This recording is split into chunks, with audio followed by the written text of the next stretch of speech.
Know who I was. You have to know who I really am. What I am is a walking shadow of the promise I once held. I'm what one might call a wizard prodigy. Who from an early age could not only control the weave, but compose it, much like a musician or a poet. Such was my skill that it earned me the attention of the mother of magic herself, the Lady of Mysteries, the goddess Mystra. She revealed herself to me and she became my teacher. In time, she became my muse, and later even my lover.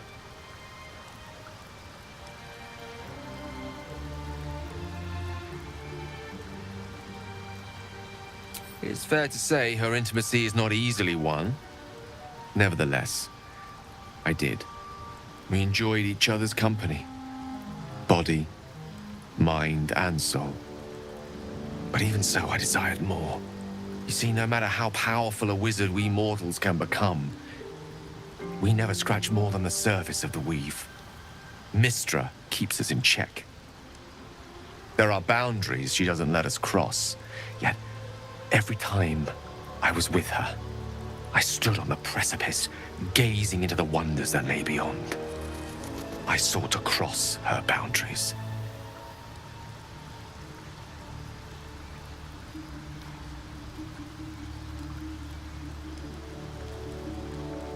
I tried to convince her. I pouted, I pleaded, swore my ambition was only to serve her better. She only smiled and told me to be contented. But inconceivable as it seems to me now, I shared a bed with a goddess, and yet I wasn't satisfied. So I sought to prove myself worthy to her instead. We come now to the crux of my folly. Shall I share the story behind it, or would you rather head straight to its sordid finale?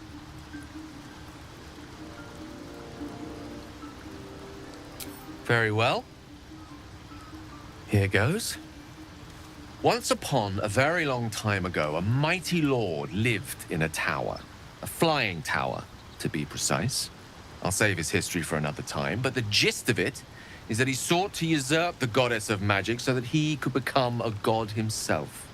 He almost managed, but not quite. And his entire empire, Netheril, came crashing down around him as he turned to stone. The magic that was unleashed that day was phenomenal. Roiling like the prime chaos that outdates creation. Even the weave itself could not withstand the onslaught. It fractured, then shattered, and all magic was lost to the mortal realms, until the day Mystra returned. She restored the weave, reuniting all its scattered shards. Or so I thought. Until, in the course of my studies, I learned of a book. Netherese tome in which a piece of the fractured weave had been sealed beyond her reach. What if, I thought, what if, after all this time, I could return this lost part of herself to the goddess? I don't discredit my reasoning. Alas, that my execution was rather less sound.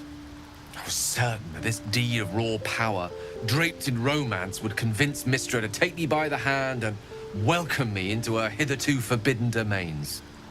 I was mistaken. I obtained the fabled book and took it into my study. As for what happened next... Here. Place your hand over my heart. Let me show you.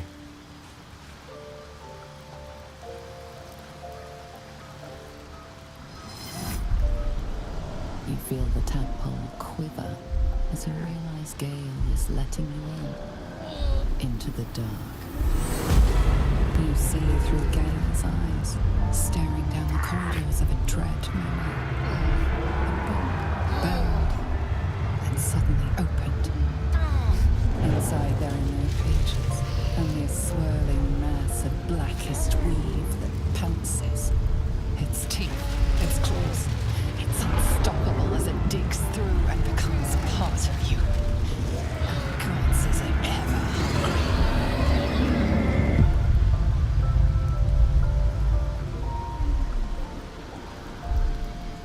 Thankfully, the moment I absorbed the fragment wasn't enough to kill me outright. It was only the beginning.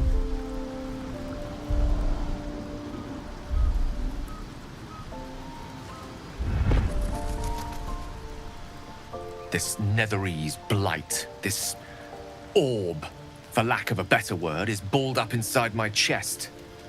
And it needs to be fed. As long as I absorb traces of the weave from potent enough sources, it remains quiet. Were it ever to fully destabilize, however, I will erupt.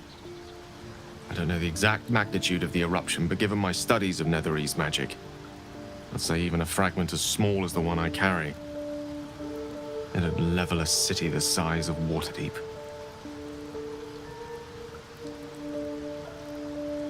We might chance upon a king's collection of magical artifacts around the corner. We might cross paths with a miracle round the bend. Then again, we might not. All of this, it must feel like a betrayal. Say the word, and we'll part ways.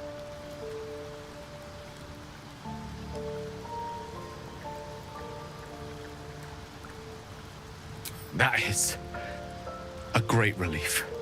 Oh, a great relief indeed. You truly are a soul that steals my own.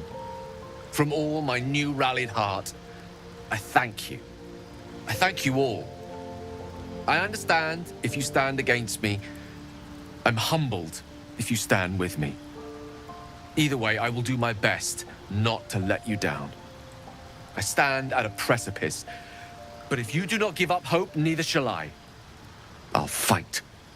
I'll resist as long as I can. Now, even I am tired of the sound of my own voice. Let us venture forth.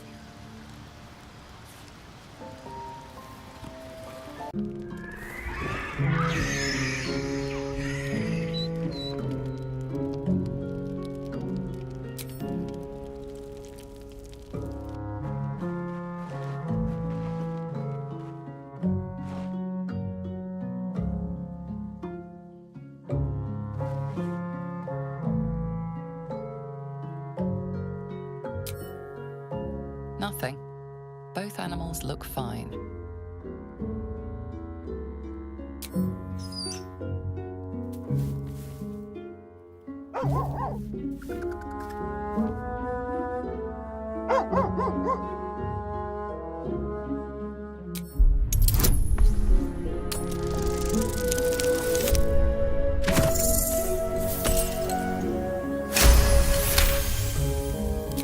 Scratch's tail wags furiously.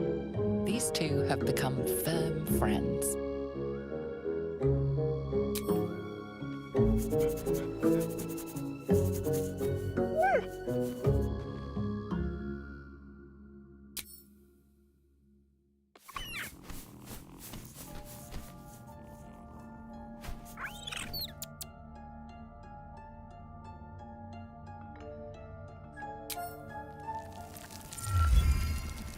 Last. Your boldness is a blessing. I'm in your debt. Counselor, are you all right? It takes more than mere fire to break me, Eva. Now listen close, Fist. Duty calls. Drow have taken Grand Duke Alder Ravengard westward, if my eyes and ears can be believed. Gauntlet, report to the Manor and send for reinforcements. We must find the Duke. On your command, Counselor. The rest of you, count the dead. Take word of their sacrifice to this city. And you, I must ask again for your aid.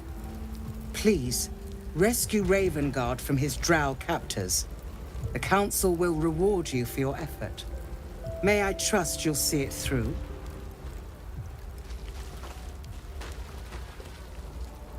Moonrise Towers, along the old road. That place is cursed. Few could survive there, unless darker forces are at work. This was no random attack. The Grand Duke was their target. Thank you. And should your courage falter, remember the Duke's generosity. Approach the towers with care. The land itself has been swallowed in shadow. I will seek reinforcements and join you when I can. Fist, to work.